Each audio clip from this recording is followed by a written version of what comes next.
Boa noite a todos os irmãos, graça e paz, os amigos que nos acompanham aí semanalmente. Nós estamos estudando o livro de 2 Samuel e hoje nós estamos no capítulo 3. O capítulo inicia finalizando o que se passou no capítulo 2.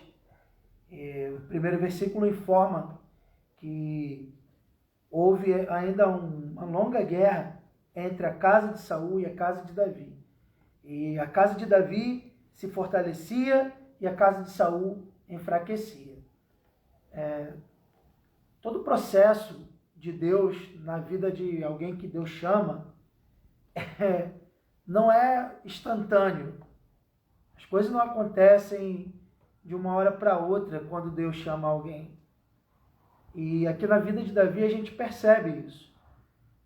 Saul já faleceu, já morreu, mas ainda existia uma guerra, ainda havia um processo, ainda havia necessidade de Davi enfrentar algumas coisas em relação aos descendentes de Saul.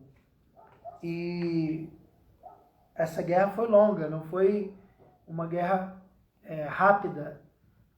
Na nossa vida também é assim. Os processos que a gente passa com Deus em relação ao chamado não são de curtos intervalos, que Deus está nos amadurecendo diante de todo esse processo. Deus está alinhando as circunstâncias e trabalhando o nosso coração para viver as suas promessas, para colocar o nosso coração no lugar certo, para nos amadurecer. Nós podemos olhar para as guerras de Davi como desnecessárias. Nós podemos olhar para as coisas que nós enfrentamos como coisas sem necessidade. Mas nada do que a gente passa, nenhuma tribulação, nada do que a gente enfrenta, fica sem uso na mão de Deus. Deus aproveita tudo o que um homem ou uma mulher de Deus enfrenta para talhar esse homem, essa mulher de Deus, para trabalhar, para lapidar esse homem, essa mulher de Deus, para que possam viver com maturidade o propósito de Deus para suas vidas. Davi errou muito, mesmo com todo o processo que passou. Imagina se ele não tivesse passado por tudo que ele passou. Nós também precisamos do trabalhar de Deus na nossa vida. Precisamos que o Espírito de Deus trabalhe no nosso coração. E muitas vezes o que Deus vai usar são as circunstâncias, são as pressões, são os problemas. E Davi não faltou problemas para Davi.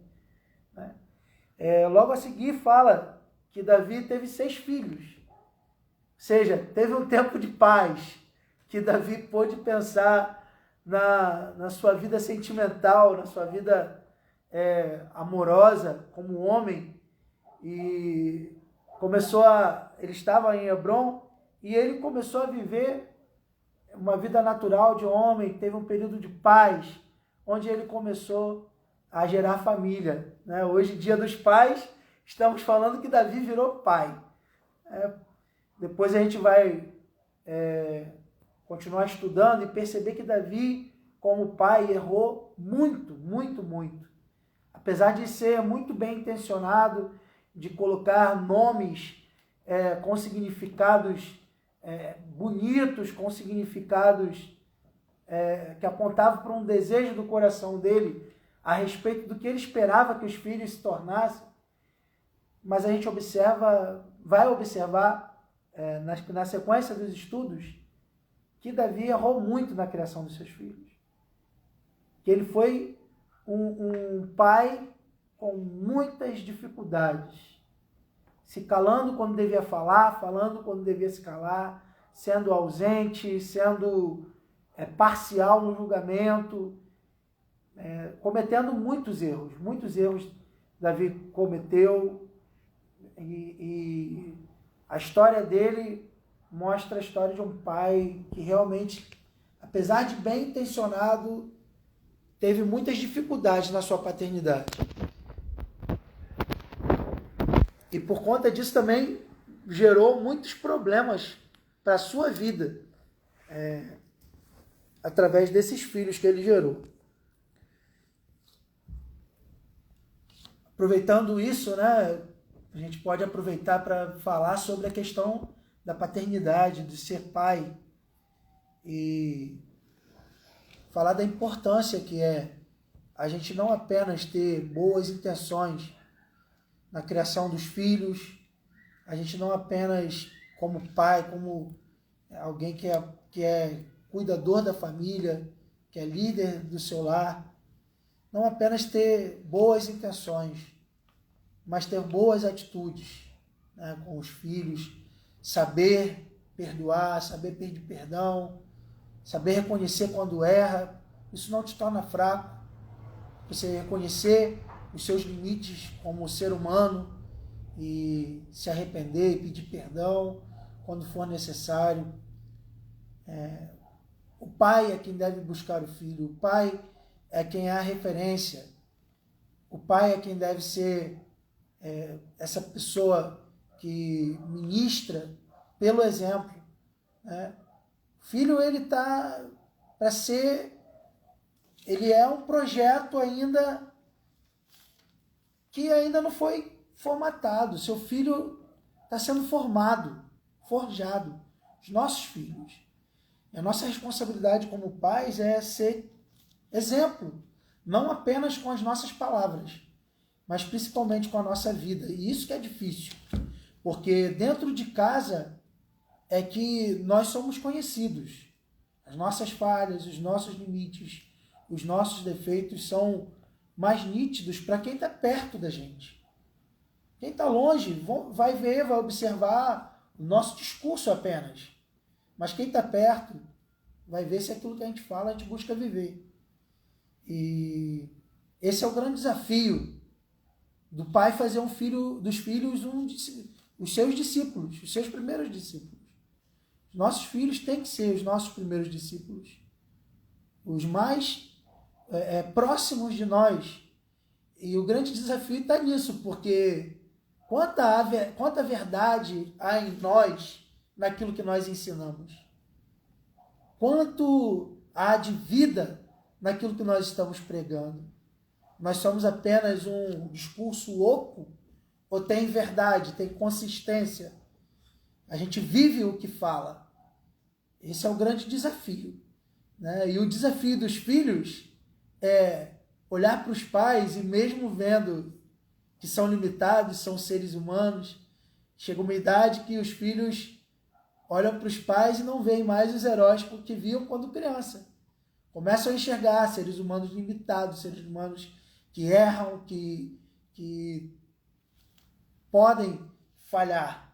E o desafio para os filhos é, apesar disso, reconhecer na figura do pai uma autoridade, uma liderança que Deus colocou sobre a vida deles. Entender que essa autoridade não é para limitar, mas é para proteger, é para direcionar. O papel do pai é um papel muito importante. A Bíblia fala, não vou lembrar exatamente onde está escrito, mas se não me falha a memória, em Salmos, que os filhos são como flechas que o guerreiro guarda na sua aljava. Então, os filhos são flechas que o guerreiro guarda para usar na hora certa. Mas se você é um guerreiro que tem a mão trêmula, você vai lançar a flecha e não vai acertar o alvo. O filho está sendo direcionado. E a flecha que direciona o filho é as mãos do pai. É o ensinamento, é o exemplo, é a vida do pai que vai fazer o filho chegar a um alvo, que vai fazer o filho chegar a um propósito. A gente sabe que muitos filhos rejeitam o ensino do pai, o exemplo do pai, mas você como pai, eu como pai, temos uma responsabilidade diante de Deus, de não ter a mão frouxa na hora de pegar a flecha. Mas, apesar da mão não ser frouxa, o arco que é usado para lançar a flecha, ele precisa ser flexível. Porque se a mão for firme e o arco for inflexível, essa flecha não vai chegar longe. Porque para você dobrar o arco, você vai ter dificuldade. Muitos pais usam de força excessiva e são inflexíveis no tratar com seus filhos. E aí o que acontece é que os filhos não alcançam o alvo porque não vão longe. Os pais que têm as mãos frouxas lançam os filhos na direção errada. Se você é frouxo em ensinar, seu filho vai tomar um rumo, provavelmente, se não for a graça de Deus, vai tomar um rumo muito diferente do que o seu coração objetiva. E eu falo isso para pais, mas falo para mães também. Aqui hoje é dia dos pais, né? Mas se você for inflexível também, seu filho não vai longe. Você já viu quantos pais podam os seus filhos e eles se tornam pessoas medrosas, pessoas que não sonham, porque são podados. Não conseguem aproveitar o máximo do seu potencial pelos fantasmas que os pais enfrentaram e passam para os seus filhos. Então, só para dar uma lapidada hoje, dia dos pais, seja firme, mas seja flexível. Isso é possível. Porque aí, se você for firme e se você for flexível também, você vai entender que tem momentos que é para você ser firme, tem momentos que é para você ser flexível. Seu filho vai alcançar o alvo. Seu filho vai alcançar aquilo que Deus colocou no coração, no seu coração, para que ele alcance. Mas Davi errou muito. Davi era flexível quando deveria ser firme, ele era firme quando deveria ser flexível, ele era neutro quando devia ser imparcial. Ele errou demais. E nós, como pais, também erramos muito, muito, muito, muito. Infelizmente, quando a gente começa a aprender a ser pai, os filhos já às vezes não estão mais nem morando com a gente, né? Mas que Deus tenha misericórdia de nós e nos ensine a aprender a ser pais e a aprender também a ser filhos. Não reagir de acordo com o erro dos nossos pais, mas aprender com Deus. Amém? Aprender com Deus. Não ser reativos, mas sermos pessoas que apesar dos erros dos nossos pais, sabem ser corrigidos, sabem corrigir, sabem amar e perdoar. Amém?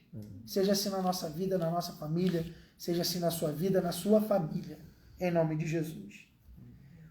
Depois disso, acontece que Abner, que era... Pega um pouquinho de água para mim, filho, por favor. Pode encher os dois. Abner, que era guerreiro que estava junto, né, com Saul, que apoiava Saul, e levantou o filho de Saul, Isbosete. Ele, a partir do versículo 7, a gente observa isso, ele é colocado numa situação onde a fidelidade dele é questionada. Isbosete foi levantado rei, mas o rei de fato era Abner. Abner meio que manipulava Isbosete. E o que acontece aqui nesses versículos é que Isbosete fica sabendo, a Bíblia não fala se é verdade ou se é mentira. Obrigado, meu filho. Não fala se é verdade ou se é mentira, mas Isbosete fica sabendo que Abner se deita com uma das concubinas de Saul. A gente sabe que as concubinas de um rei, elas não poderiam se deitar com outro homem que não fosse o rei, ou no caso da morte desse rei, com o próximo rei. O que acontece é que, se isso fosse uma verdade, Abner estaria afrontando o reinado de Isbosete, que ele mesmo levantou. Então Isbosete, apesar do muito medo que tem de Abner, A Bíblia fala isso, se não me falha a memória, no versículo 11.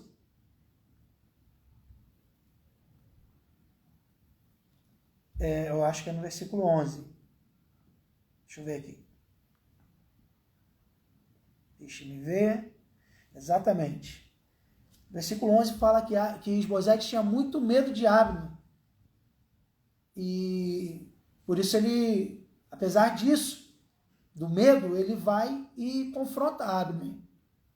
Se Abner tinha se deitado com essa mulher. E a resposta de Abner foi: será que eu sou um daqueles cães mortos, né?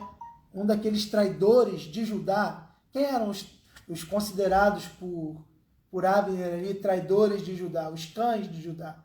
Eram aqueles que estavam com Davi. Ele está falando para Isbosete: será que eu sou alguém que se levantou contra você? Eu sempre fui fiel a Saul e eu ajudei você a se levantar, mas eu vou te dizer o que eu vou fazer agora. Agora eu vou fazer o que Deus falou a respeito de Davi. Mas olha a incoerência desse homem, Abner. Ele sabia que Deus havia falado que transferiria o reinado de Saul para Davi. E agora ele vira para Isbosete, por conta do confronto de Isbosete a ele, e fala: eu vou fazer aliança com Davi. Eu vou fazer Davi reinar no seu lugar, sobre todo Israel. E parece que Abner está se achando o cara, e que pela força do homem, ele vai fazer Davi governar. Porque Davi está governando apenas em uma tribo de Israel, que é Judá. Todas as outras 11 tribos não estão com Davi. Apenas Judá está com Davi. E apesar de toda a promessa de Deus, Davi está naquele lugar limitado a uma tribo. E o que Abner está falando é que vai levar todo Israel a Davi. Só que Deus não precisa da força do braço do homem para fazer na vida de ninguém aquilo que ele disse que ele vai fazer. Nós não podemos depender nem da nossa força e nem da força de nenhum outro ser humano para que Deus cumpra as suas promessas na nossa vida. Não estou falando com isso que nós devemos ser pessoas autossuficientes. Não é disso que estou falando. Mas estou falando que a nossa única dependência deve estar em Deus.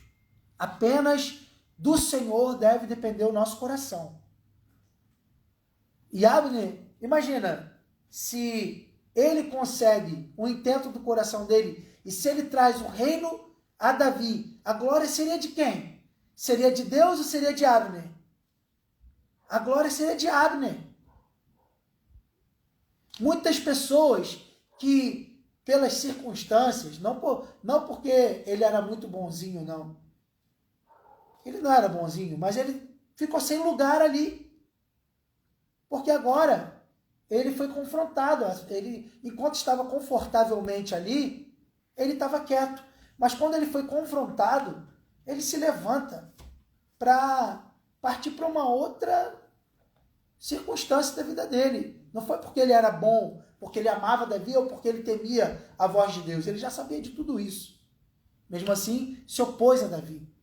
E pelo versículo que a gente leu, o primeiro versículo, por um longo período. E ele começou a ver que Davi estava ficando forte. O primeiro versículo fala isso também. E que os descendentes de Saul estavam ficando fracos. Então ele, é a oportunidade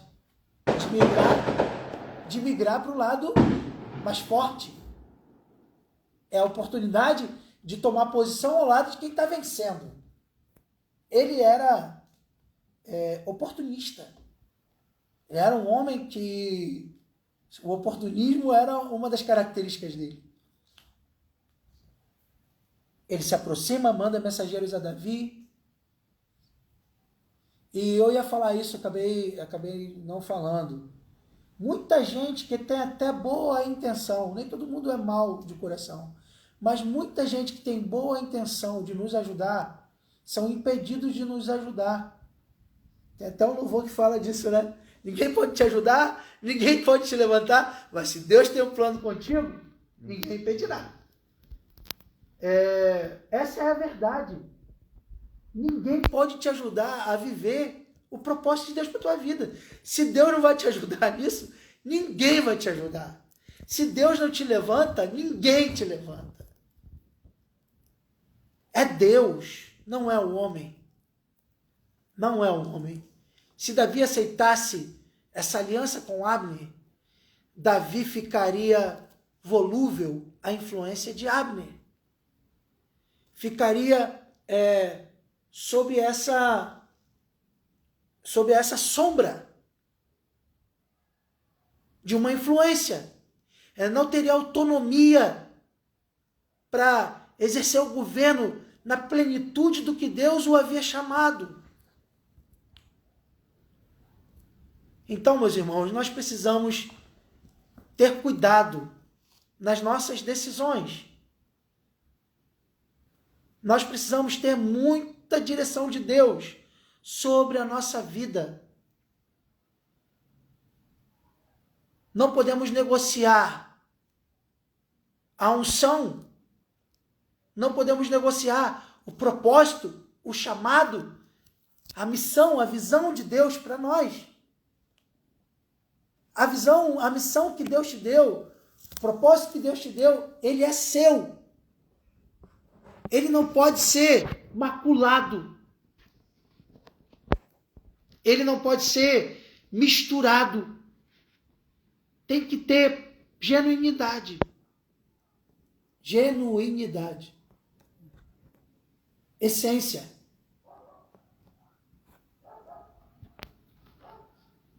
Não pode se corromper.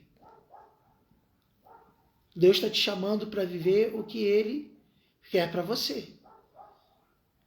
E nesse caso, ou Deus faz, ou qualquer outra tentativa vai ser uma tentativa maculada, misturada, frustrada. Ouça a direção de Deus e dependa de Deus em tudo que você for fazer. Davi fala para Abner, eu só vou aceitar a sua presença, ou seja, eu só vou te receber se você devolver a minha esposa, Mical, filha de Saul. Davi havia conquistado Mical, 1 Samuel 17, quando ele era ainda um garoto. E o rei fez uma promessa, que aquele que ganhasse o gigante, né, ele daria várias situações, vários benefícios, e um dos benefícios era entregar sua filha, Mical, como esposa. Davi não apenas matou Golias, mas depois Saul colocou mais uma condição. Porque Saul queria lançar Davi contra os filisteus. E falou para Davi que queria 100 prepúcios de filisteus. Davi gostou da ideia e trouxe 200. Ou seja, a dívida, o pagamento de Davi pela esposa dele estava mais do que pago. Davi pagou pela sua esposa. E pagou 3 vezes. Derrubando Golias, derrubando 100 filisteus e mais 100 filisteus. Ele fez o pagamento, a exigência para que aquela noiva fosse dele. Só que quando Saul começa a perseguir Davi de fato, Mical protege Davi, lembra? E coloca um ídolo lá no lugar da cama de Davi, e Davi foge, e aí Saul pergunta para ela depois, vai de novo lá, encontra um ídolo, pergunta para ela por que ela estava defendendo Davi, o inimigo dele, e a resposta dela foi que Davi queria matá-la, tentou matá-la. E aí o que Saul faz? Saul pega Mical, entrega a outro homem. Se não falha a memória, Patiel, um negócio assim. Um nome meio complicadinho.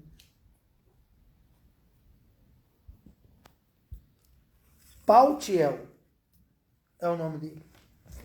E aí Davi, quando percebe que ele vai começar a governar de uma maneira mais extensa, não vai ser mais só sobre Judá, mas o reino dele agora vai se expandir sobre Israel, porque está vindo Abner para se aliançar com ele.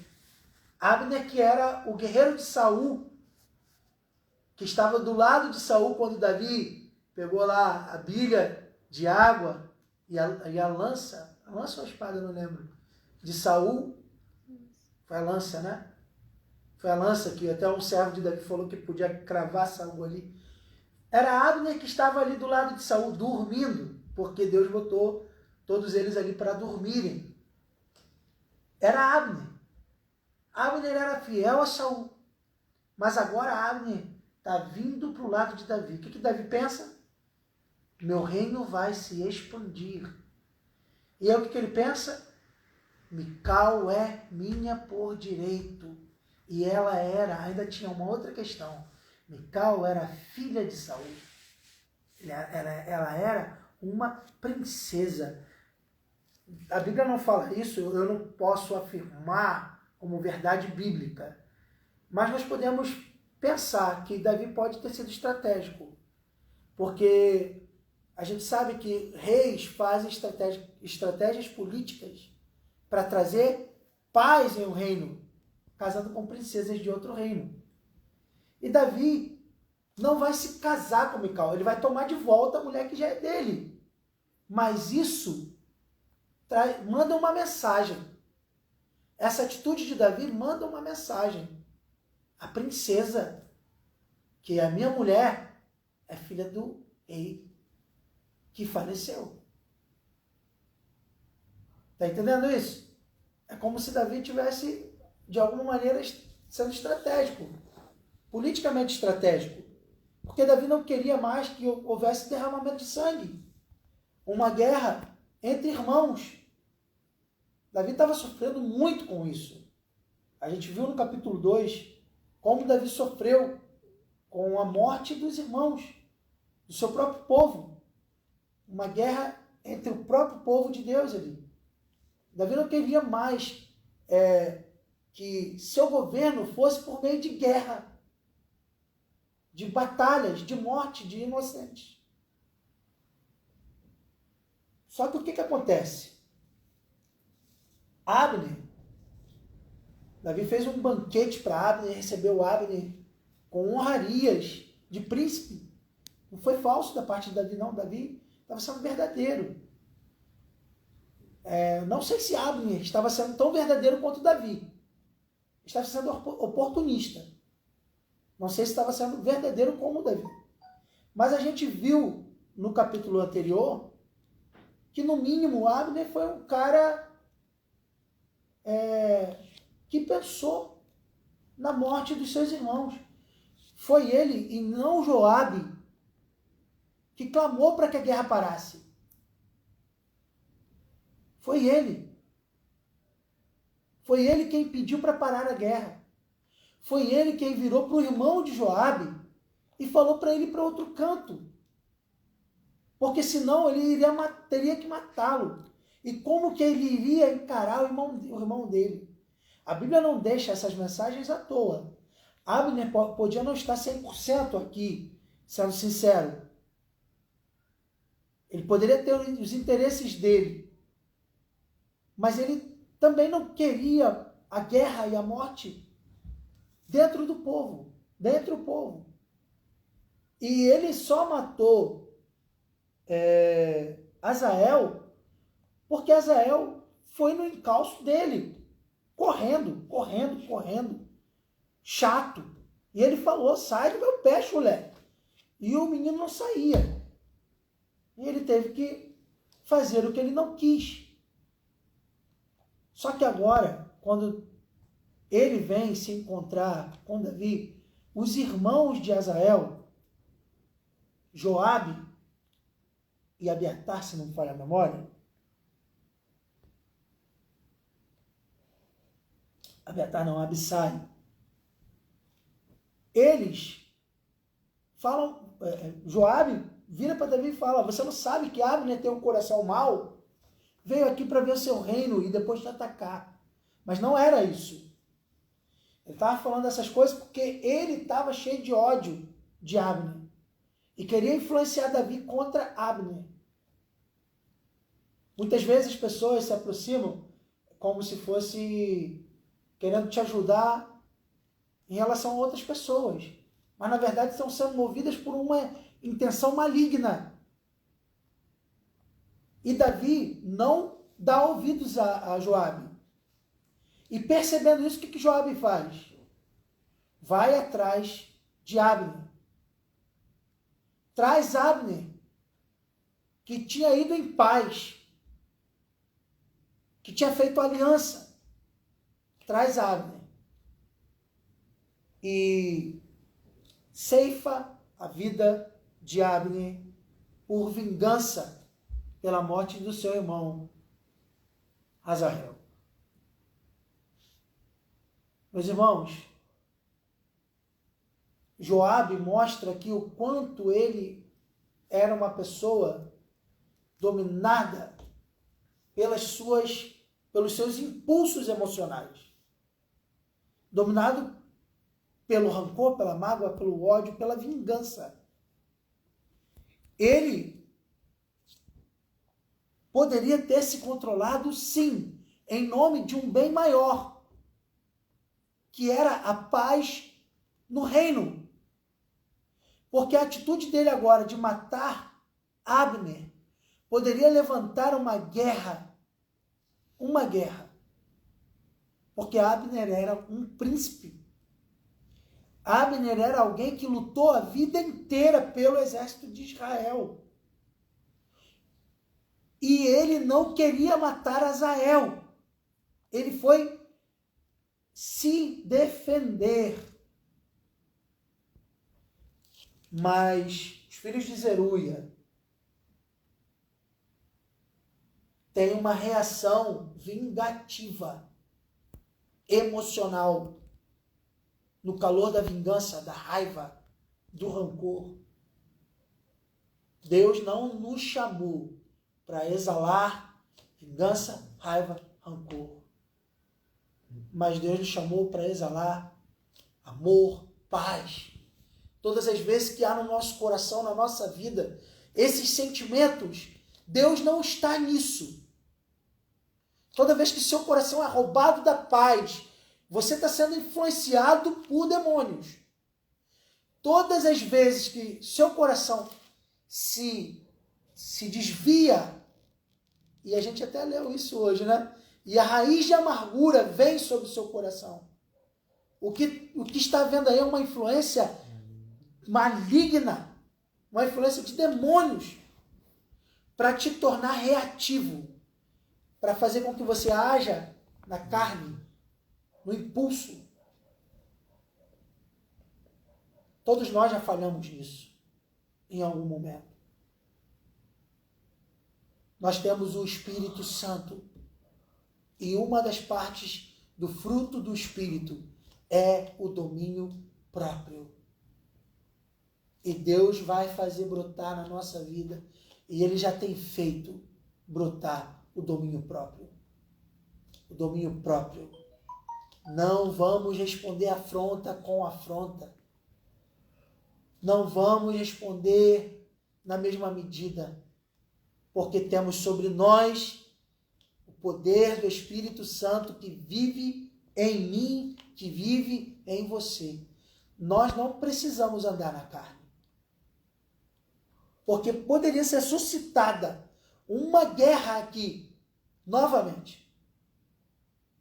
E Davi, ele demonstra o quão ele ficou irado com essa atitude deles. E quanto ele não participava disso. E ele tentou demonstrar isso de várias maneiras. Ele não fez isso forçado, mas ele buscou mostrar. Ele amaldiçoou os filhos de Zeruia. Ele lançou maldição sobre eles. Ele chorou, ele jejuou, ele acompanhou o cortejo, ele fez um salmo em homenagem a Abner. E a Bíblia fala que todo Israel percebeu que Davi não participava daquilo. Porque poderia ficar nas entrelinhas, como se Davi tivesse... Quem era Joabe? Joabe era segundo de Davi. Poderia ficar nas entrelinhas que Davi tinha mandado Joabe ir lá e fazer. Então Davi teve que deixar bem claro, eu não tenho nada com isso. Eu não tenho parte com essa situação. Eu não tenho parte com o pecado deles. E isso era muito necessário, porque Davi estava sendo levado por Deus a um novo momento, onde ele ia sair daquela tribo, de governar apenas aquela tribo, para expandir o seu governo, que estava se fortalecendo. E o povo precisava confiar em Davi, que Davi não era um rei tirano, como Saul foi, um covarde, mas que Davi era diferente.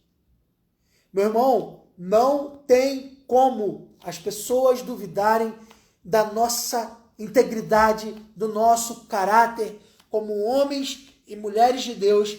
Precisamos ter um bom testemunho. Precisamos dizer que não compactuamos com o pecado, que não compactuamos com os malfeitos de ninguém. Precisamos deixar claro. Ah, mas você não prega a graça? Tá, mas a graça, ela não nega o pecado. A graça, ela perdoa, ela justifica o pecador. Mas ela não é como um tapinha nas costas. Quando a mulher pecadora encontrou Jesus, ele disse para ela: eu não te condeno, eu te perdoo. Mas vá e não peques mais. A graça de Deus não significa que a gente vai continuar vivendo uma vida medíocre, com um testemunho ridículo. Não, Deus chamou para a gente viver em novidade de vida. A mim e a você. Deus chamou para fazer a diferença. E não para ser diferentes. Deus não chamou para a gente ser diferente, ser maluco, ser doido, ter atitudes. Quando a Bíblia fala da loucura de Deus, não está falando da gente fazer doidice. Mas está falando da loucura do Evangelho. Está falando da loucura para o mundo, que é você negar a si mesmo, que é você perdoar a quem te fez o mal. Para o mundo isso é loucura. Obedecer a palavra de Deus, negar a nossa vontade. Um homem ser fiel à sua esposa, não adulterar. Uma esposa ser fiel ao seu marido, não adulterar. Um filho ser obediente aos pais. Um pai pedir perdão para os filhos. Isso para o mundo, isso é loucura. Mas para nós é vida de Deus. Para nós é vida de Deus. Para nós é o Evangelho. É o poder do Evangelho que nos faz negarmos a nós mesmos. E viver de modo que glorifica o nosso Deus.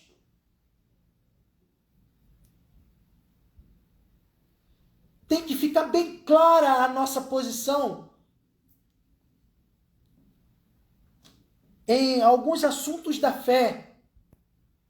Nós não podemos ter uma posição dúbia.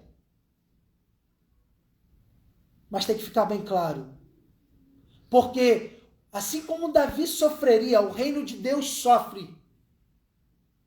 Quando eu e você não temos uma vida íntegra. Quando a nossa vida não não expressa o nosso discurso. Que Deus tenha misericórdia de nós. E que possamos aprender a firmar posição naquilo que Ele tem nos ensinado. Santidade tem a ver com viver um estilo de vida que agrada a Deus. Santidade tem a ver com uma essência que é transformada. Não é de fora para dentro, é de dentro para fora. Não tem como você forçar um pecador a ser santo. Porque esse é um trabalho que só o Espírito de Deus pode realizar. Através da justificação, do perdão, da santificação. Através do novo nascimento. Mas nós não podemos compactuar nem com o pecado de ninguém e nem com o nosso próprio pecado. A gente não pode ter um pecado de estimação. Você vai pecar, mas declare guerra ao pecado. Você vai falhar, você vai pisar na bola, mas não se acomode nisso. Não seja passivo diante dos seus erros. Busque mudar de vida, busque viver uma vida que agrada ao Senhor. Porque para isso nós nascemos. E o reino de Deus sofre quando nós não vivemos isso. Quando nós não vivemos dessa maneira.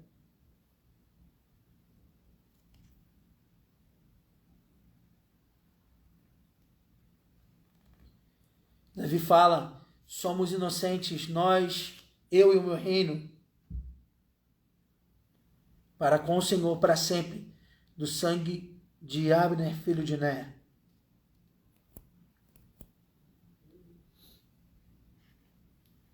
Ele lamenta a morte de Abner.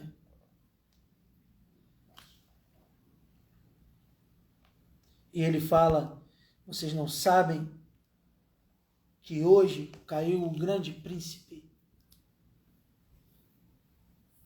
Não morreu alguém à toa. Davi era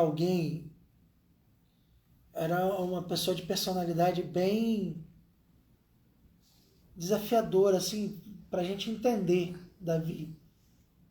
Porque Abner foi seu inimigo por muitos anos a serviço de Saul.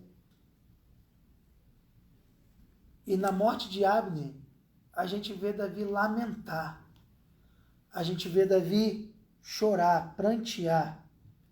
A gente vê Davi falar que caiu um príncipe.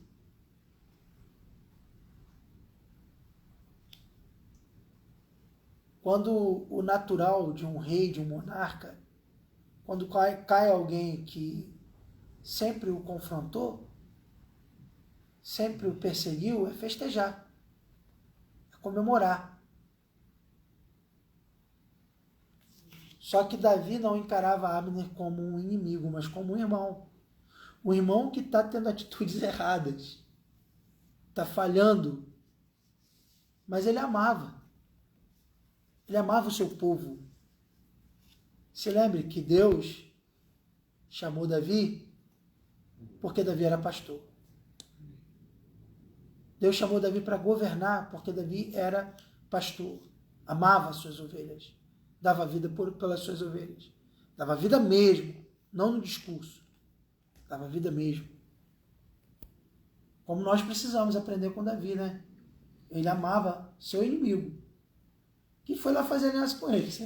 A gente não sabe, a Bíblia não deixa claro para nós, dá sinais, né, de que por um lado era interesse, por outro ele realmente não queria mais guerra, nem Davi, nem Abner.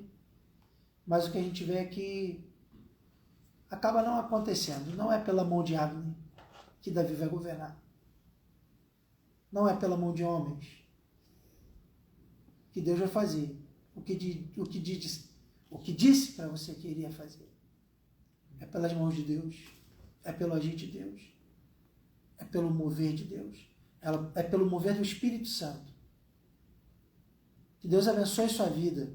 Estou falando de chamado, mas em tudo na nossa vida, em tudo, é pelo mover de Deus, é pela palavra de Deus. A palavra de Deus é a última palavra na nossa vida. Não tem nenhuma outra palavra, não tem nenhum outro decreto, não tem nenhuma outra circunstância. A palavra de Deus é o nosso chão, a palavra de Deus é a nossa verdade, é o que Deus disse. Amém?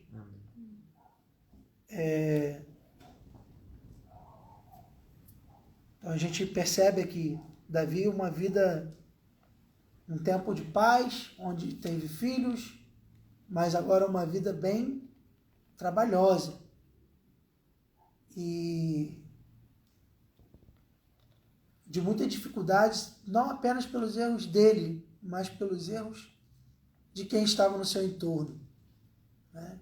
Que Deus possa nos dar a sua graça, que Deus possa mover sobre as nossas circunstâncias, que a gente não seja reativo nem vingativo, mas que a gente possa amar, nós possamos amar, que o amor de Deus possa encharcar nosso coração e que a gente possa ter perdão para dar aqueles que falham, aqueles que erram, aqueles que vacilam conosco. Pai, nós louvamos o Teu nome, te agradecemos pela Tua palavra. Peço ao Senhor que o Senhor vá ao encontro de cada pessoa, envie essa palavra aos corações, ministre essa palavra, que Tua graça, Tua presença, Tua vida possa inundar os corações, que haja quebrantamento, arrependimento, conversão do coração de pais aos filhos, que a Tua bênção seja sobre o Teu povo, que a gente, Deus, olhe mais para o coletivo, para o bem do reino, do que para as vinganças pessoais.